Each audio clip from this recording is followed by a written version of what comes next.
Hello from Bend, Oregon. First day for me at this world-class mountain bike destination.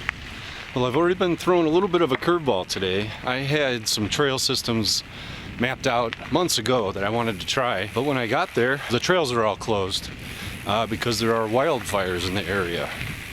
So I had to kind of come up with a quick backup plan. And that backup plan was to come to Phil's Trailhead. Now the thing about Phil's when I was researching this place was there was a lot of mean internet comments about how this isn't real mountain biking. So guess I'm not gonna have any fun today. In fairness, I can see why there's some of those opinions, like the parking lot was jam-packed. Like to the point where I didn't even want to film like an intro. It'd just be weird, there's too many people. Lots of kids, that sort of stuff, but hey, get the kids into the sport. That's all good. Now that I'm on the trail, it's fine. There's nobody out here. The route that I've mapped out is I'm taking bends. It's a one-way trail, and it generally is uphill. You're welcome. And then after I gain some elevation, I'm gonna make my way over to Phil's, which is a one-way trail that's mostly downhill. So it is crowded. I've already seen a couple of riders just in this first mile here. That's all right. The air quality's not great. Like I mentioned, there's some nearby wildfires. The other thing is it's a Saturday today, so for as busy as this place probably is normally, it's gonna be extra so today. I ended up doing two routes you can find on Trail Forks. Combined, they were a total of 15.7 miles and 1,300 feet of elevation gain. On this first route, you take bends uphill until it ends. As we can see by zooming in, the end of bends is a junction of several trails. Starting here, I rode this second route, which takes you up pine drops and then down lower whoops back to the same spot. Then I continued on with the first route, taking EXT over to Phil's, which leads you downhill back to the parking lot. And by the way, my next day in Bend, which I'll chronicle in my next video, I'll be doing a bigger ride further up the mountain. So look for that if you're getting anything out of this one. First junction. Bends to the right. This is a green trail. That's funny.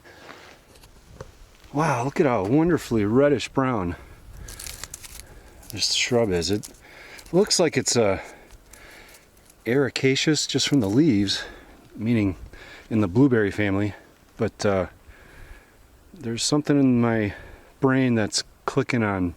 This might be manzanita. Wow, I dig the color and the flaky bark. That's so cool. This is a Ponderosa pine forest, and how do I know that? Well, 3 needles per bundle. The cones are relatively big. They can get significantly bigger than this, and they have prickles on them that point outward. Well, this trail's rated green because it's there's not a lot of like technical hurdles. You know, ruts in the ground, rocks to get over, that sort of stuff. But there's a couple spots where I gotta use the granny gear, and the downhill is gonna be flowy and a lot of fun, I can tell already. Wow, I'm surprised I've gone 3.8 miles already. Hasn't felt like that much. We're at this junction here, and this is the first time I've seen this sign with no e-bikes, no pedal assist. I'm gonna stay on bends here. Also got to stop and marvel that once again, yet another place, the wonderful smelling Achillea millefolium grows here, just like literally everywhere.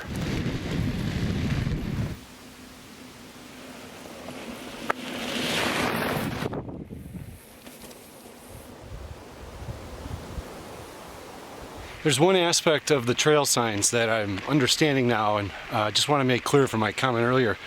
At that intersection, I think it was Voodoo was the name of the trail. It said no pedal assist, no e-bikes. That was for Voodoo only. On Ben's trail here, the only restriction is no motorized vehicles. What they do is when they give you the name of the trail, they put the restrictions beneath the sign. Now I'm on a trail called Pine Drops. The map has this one listed as a blue. So I picked Pine Drops here because it runs adjacent to another trail called Lower Whoops that's rated as a single black diamond, and it says downhill only in the other direction. So I'm taking Pine Drops, that's what this is. I'm taking this up to go hit that downhill on Lower Whoops. Every tree I've seen in the Pinaceae, the pine family so far, has been Ponderosa pine up until now. This, just from the friendly needles, I can tell is a fir tree. Not sure which one. Here's a taller one of those fir trees, and it's got the blisters. See how those things pop? And it's got a green color. I don't know if that's because it's so young, but that's unusual to see.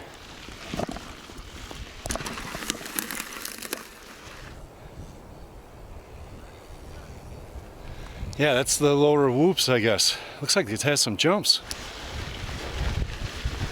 Boy, I'm getting past quite a bit out here today. It's kind of embarrassing. This forest is so wide open, it probably doesn't look like I'm climbing at all. It doesn't even feel like I should be climbing at all. But I assure you, I am in my granny gear right here.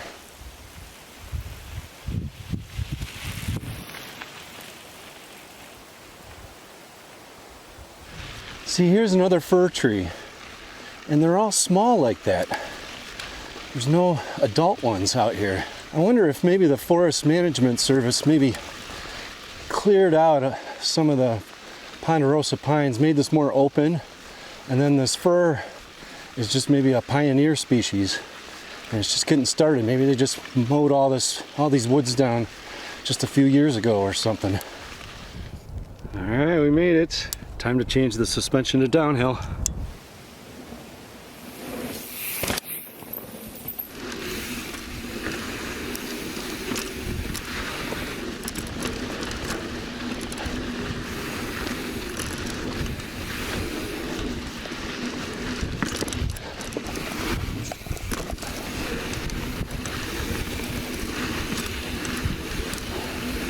Whoa, watch out, beep beep.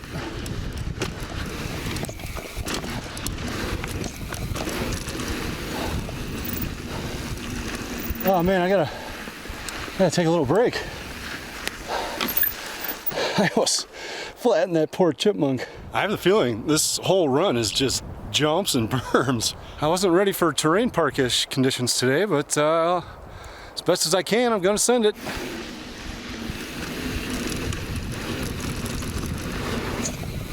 Whoa, that was a launcher. Oh, dude, careful. Careful.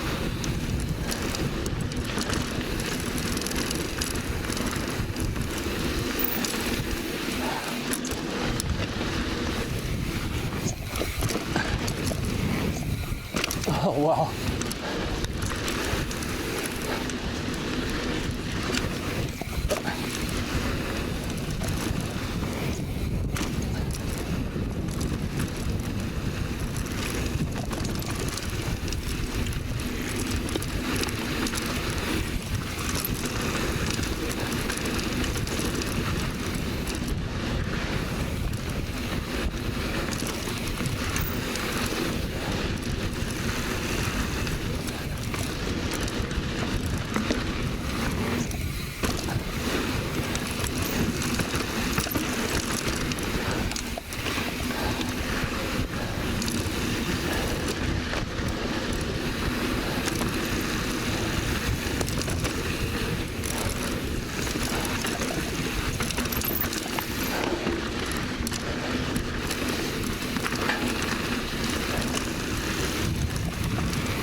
Ooh, on those 3 consecutive jumps, I almost bit it on that last one.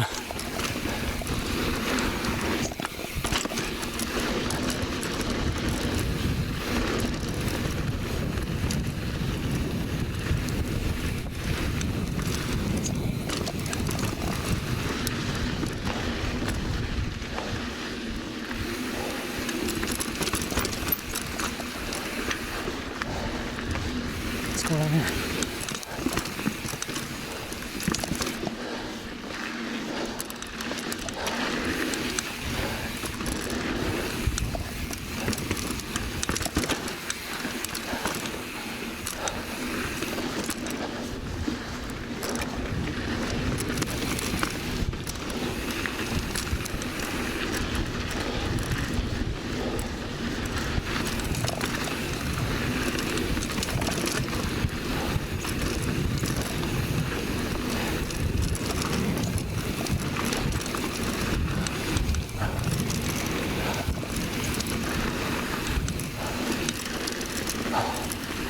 Oh, wow.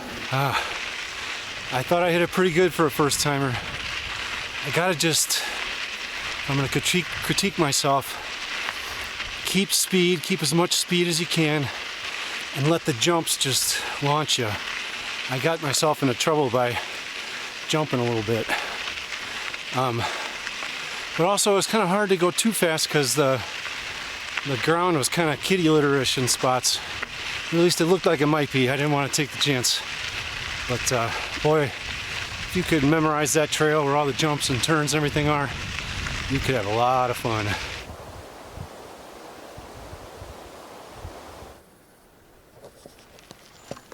Well, now it's Phil's.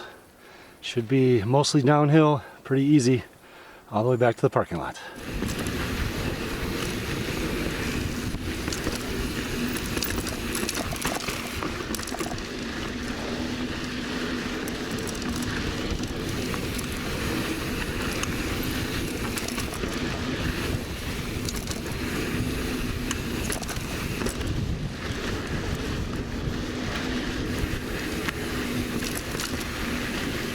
I'm sure there's a million videos out there kind of instructing you on how to properly jump.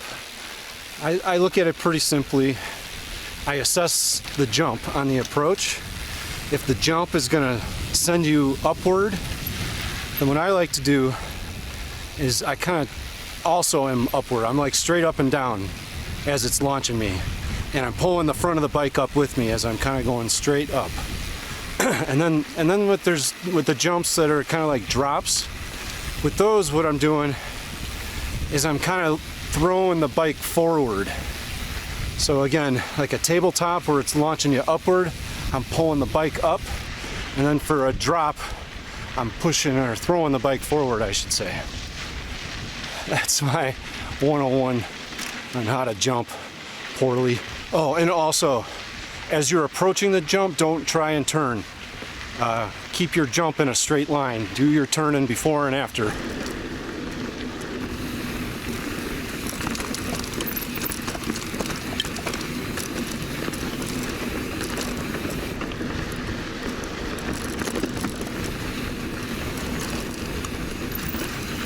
Oh, threading the needle.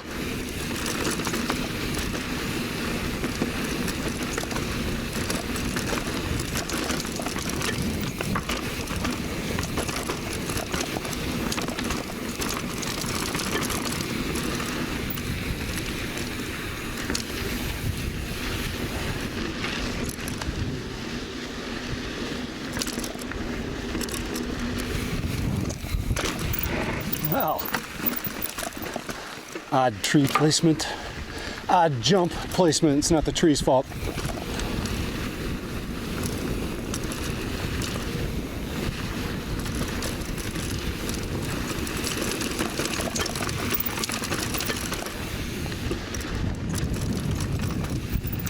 Whoa, what's going on here?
Here's my camp. And here is the Deschutes River.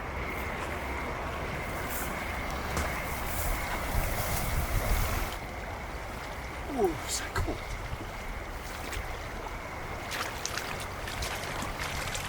I had a lot of fun starting my ride at Phil's Trailhead today. The trails are cleverly designed and well managed with many options for beginner and intermediate skill levels. Big thank you to everyone in the Central Oregon Trail Alliance who build and maintain these trails.